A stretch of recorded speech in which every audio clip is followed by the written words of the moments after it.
Hi, welcome back. So, listen, there's a real struggle out there. I get it. Um, but there's an awful lot more negative information out there than there actually is struggle and strife and poverty and everything else. Now, I'm not saying it doesn't exist, so don't go attacking me. Listen, like, subscribe, share the video, and if you wouldn't mind, please leave a comment down below. But today I want to talk about the power of negativity. There are a handful of YouTube channels right now who are growing exponentially. I mean, they're growing like crazy. And frankly, probably the reason mine doesn't grow as fast as these other channels is I tell the truth and I don't sugarcoat things. I don't make things I don't lie about things. When I see a problem, I address the problem. But there's money in negativity and there's power in negativity. And it's like when people say, you know,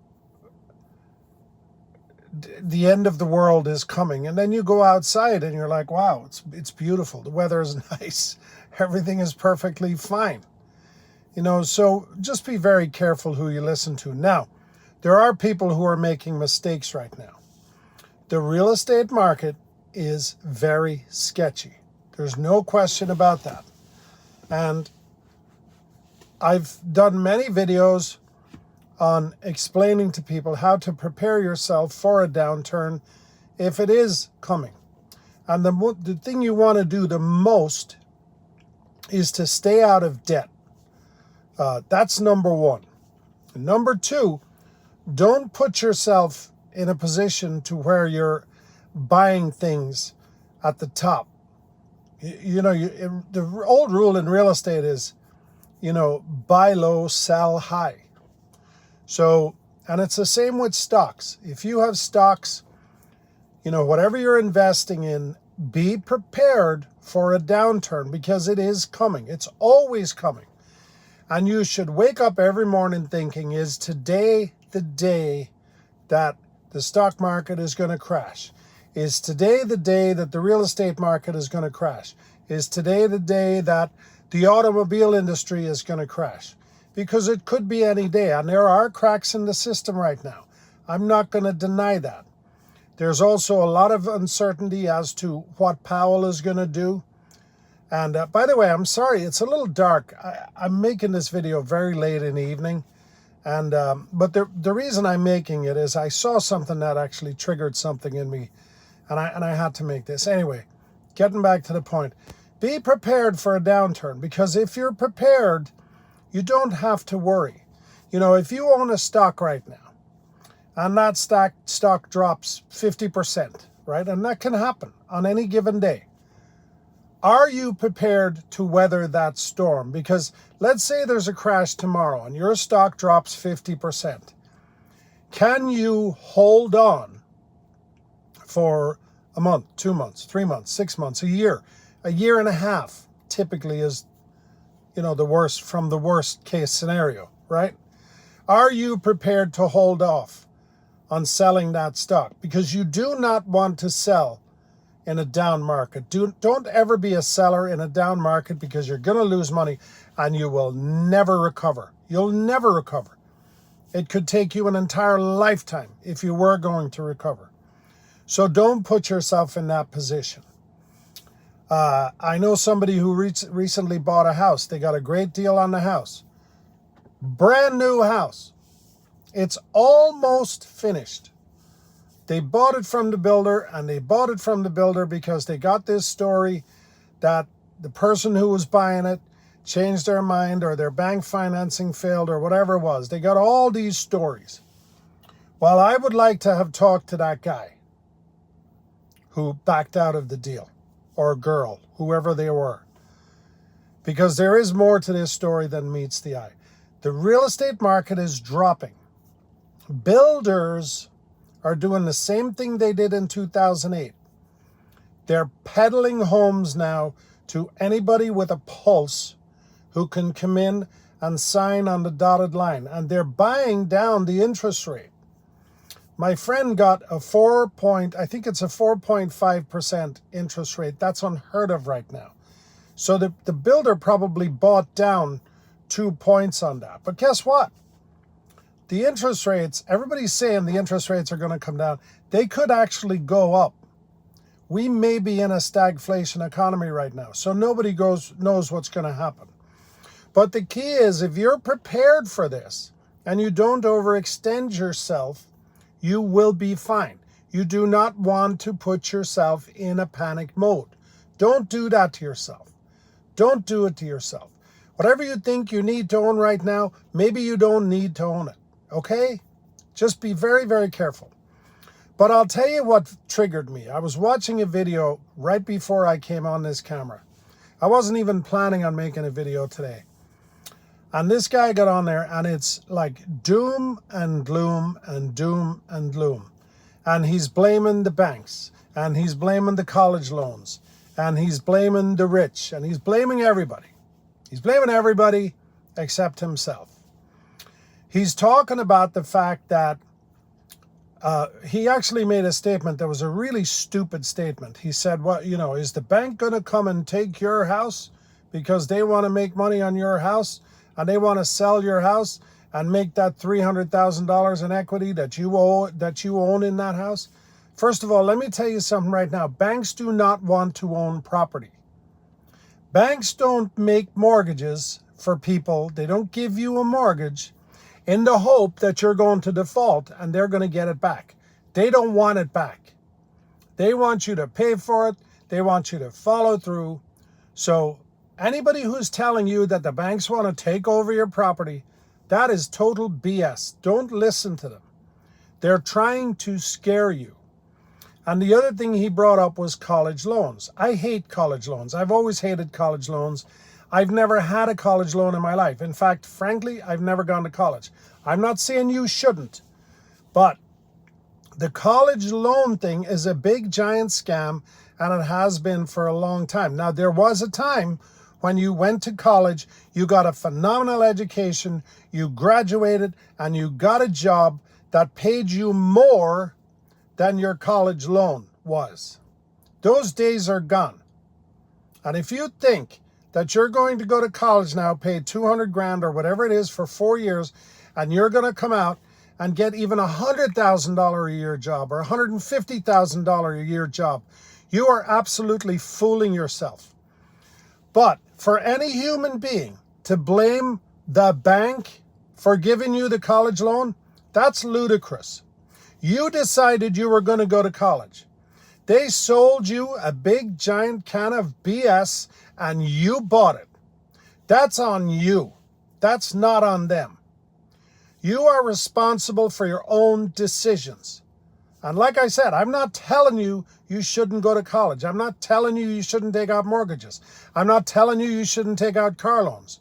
But understand something. When you do that, always have in the back of your mind the thought, what if things go wrong?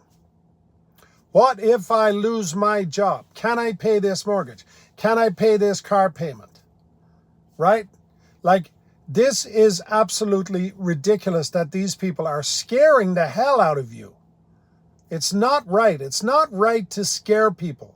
You should be honest with people and tell them the truth and give them some guidance. But if you get enough people going around blaming everybody else, you know what? Nothing gets done. Nothing gets done. You'll end up causing anarchy, and it's unnecessary. Everybody has to be responsible for themselves.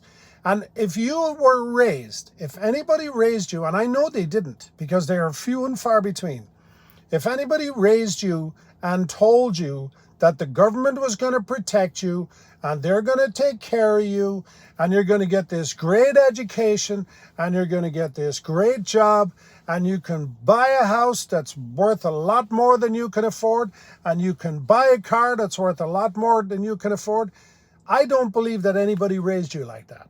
I really don't. I really don't. And if there are people who raise people like that, they're a tiny, minuscule part of our society. So do yourself a favor. Stop going around blaming everybody else. I know things are bad. I know things are tight. And I know people are suffering. And thankfully, there are people out there who help people who are suffering. They're not the government. They're usually private entities.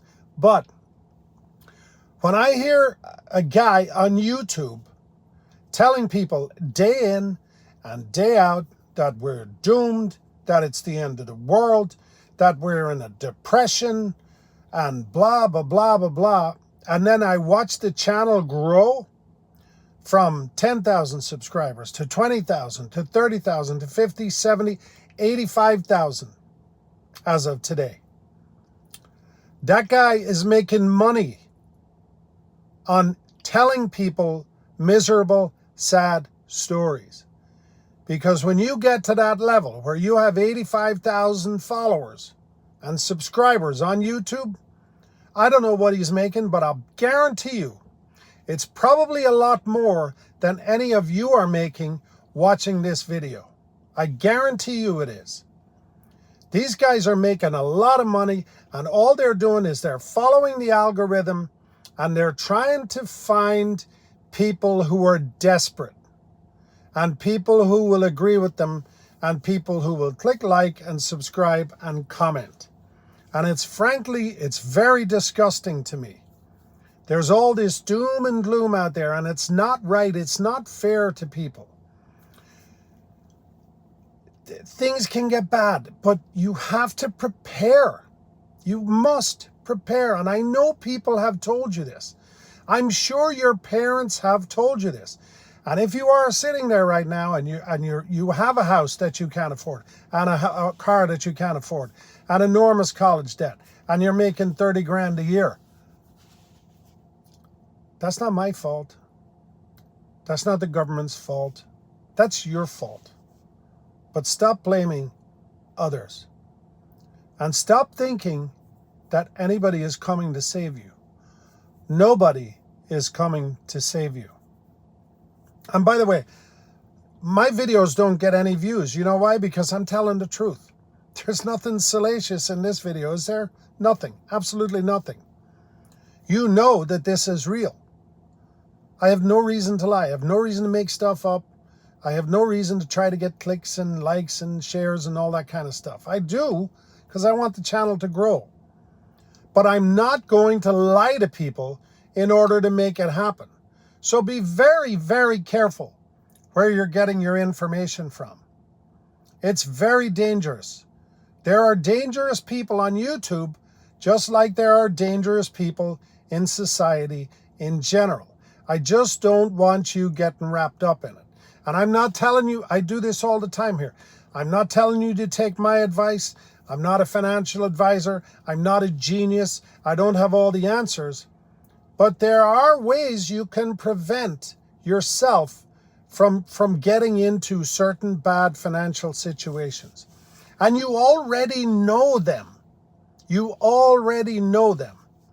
But if you had a bad day today and you watched that guy's video, you will go into a depression. And you know what? That's not going to help anybody. It's going to help him because his algorithm just popped up because you vented or you subscribed or you commented. Please don't do that to yourself. Whatever this is that's going on, let's hope it's not a depression. Let's hope it's not a recession. And hope is not a strategy, I know, but just prepare yourself. Be prepared for the down times. The down times are already coming. You know all the sayings. You know, save up for a rainy day. You get great advice from people. Don't be listening to complete strangers telling you that it's the end of the world. The world will end. It's going to end for all of us. But it's probably not going to be tomorrow, hopefully. Thanks for watching. I hope this helps somebody. Please, please, just trust your own gut. Trust your instincts. And take care of yourself.